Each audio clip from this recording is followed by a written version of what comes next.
Meus caros amigos e amigas, como é que a gente pode viver a nossa vida espiritual? Nós que somos leigos, casados, trabalhamos aí no mundo, como viver uma vida espiritual neste mundo agitado em que nós vivemos? Bem, é fundamental que a gente tenha uma vida espiritual, né? E essa vida espiritual, ela se baseia exatamente na oração, se baseia na vida sacramental, né? Ou seja, num contato com Deus. Tá? Por exemplo, no livro A Vida Espiritual, escrita por um padre jesuíta que já morreu, lá por volta de 1900 e pouco, né, o padre Maurício Mechler, jesuíta alemão, ele fala da vida espiritual em 3 princípios. Você pode cuidar da sua vida espiritual, por exemplo, com a oração, com todas as lutas que nós precisamos ter assim contra o pecado. Então, vamos dizer, o homem cuidando da sua vida e o contato, a intimidade com Jesus Cristo, pela leitura do Evangelho, pela Eucaristia. Então, ele coloca aí 3 pontos importantes. Bem, nós precisamos aproveitar o nosso tempo para um pouco de oração. Então, logo que acordar de manhã, rezar. São Francisco de Sales dizia que a oração da manhã, ela abre a nossa alma para Deus. Assim como o sol nasce de manhã, ilumina, aquece, então a oração da manhã, ela abre o nosso espírito para Deus, para que Deus, né, nesse contato com Deus, Deus nos alimente, nos fortaleça. Quem pode assistir à Santa Missa de manhã, participar da Eucaristia, melhor ainda, né? E normalmente as missas da manhã são muito rápidas, é questão de meia hora, né? Todos os dias eu vou à missa de 6h30 até às 7 horas. Aproveito para fazer um pouco de adoração ao Santíssimo, antes das 6h30, mais ou menos de 6 até as 6h30, e aí você já tem um bom alimento espiritual, né? Uma adoração ao Santíssimo, se você faz as suas orações ali com Jesus, faz essa intimidade com Jesus, alimenta a sua alma com a Eucaristia, e você tem então a força do alimento espiritual para a caminhada do dia.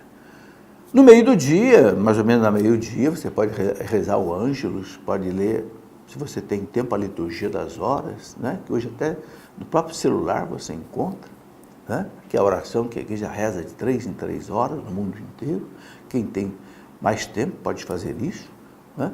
E à noite você pode também rezar mais um pouco, né? Muitas famílias rezam o terço, você pode rezar também o Santo Terço sozinhos, lá pelas 6 horas da tarde. Enfim, o importante na vida espiritual é você manter uma perseverança, né? Uma sistemática de oração. A gente não pode rezar quando a gente tem tempo. Não, a gente marca um tempo para rezar. É diferente. Eu não vou rezar no tempo que sobra. Não, eu vou reservar um tempo todo dia para rezar. Porque, meus irmãos, sem oração, a alma não respira. A alma não tem vida divina. Assim como o corpo, que não come e não respira um ar puro, o corpo não tem força, se enfraquece e morre, a alma também.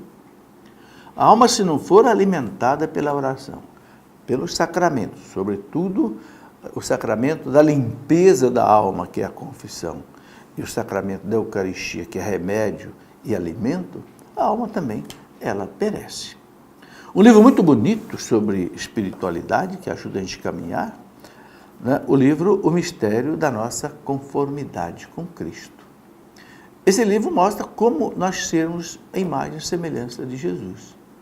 São Paulo, na carta aos Romanos, no capítulo 8, versículo 29, São Paulo diz que Deus nos predestinou para sermos conformes à imagem de Jesus Cristo.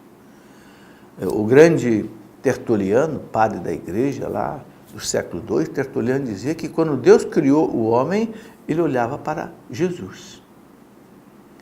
Mas o pecado quebrou a imagem de Jesus em nós. Então agora, né, a vida espiritual é voltar a essa busca da imagem de Cristo.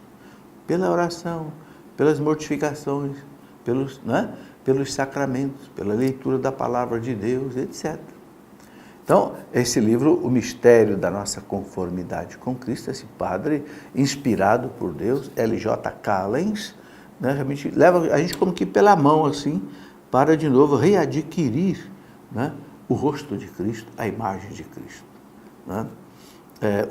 Também o livro Bem-aventurados que têm fome, de um outro padre também, Richard Graf, um padre alemão, que também já é falecido, né? Bem-aventurados que têm fome de quem? De Deus, né?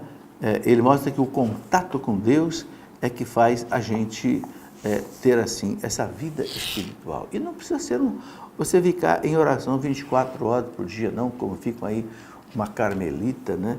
Os trapistas, esses, né, que moram nos mosteiros. Não, nós podemos na nossa vida comum, de médico, de engenheiro, de professor, de pedreiro, de qualquer atividade, se você tem um propósito de vida espiritual, você consegue viver, né? Eu gostaria de sugerir a você um livro prático para a gente manter uma espiritualidade também a cada dia, né? Viver o Evangelho no dia a dia, de Santa Teresinha do Menino Jesus. Esse livrinho aqui, né? Cada dia do ano, ele tem uma passagem bíblica, uma meditação de Santa Teresinha do Menino Jesus e uma reflexão que um autor chamado Constant Tonnelier faz a respeito do Evangelho e da colocação de Santa Teresinha. Essas coisas ajudam, então, a nossa vida espiritual, né?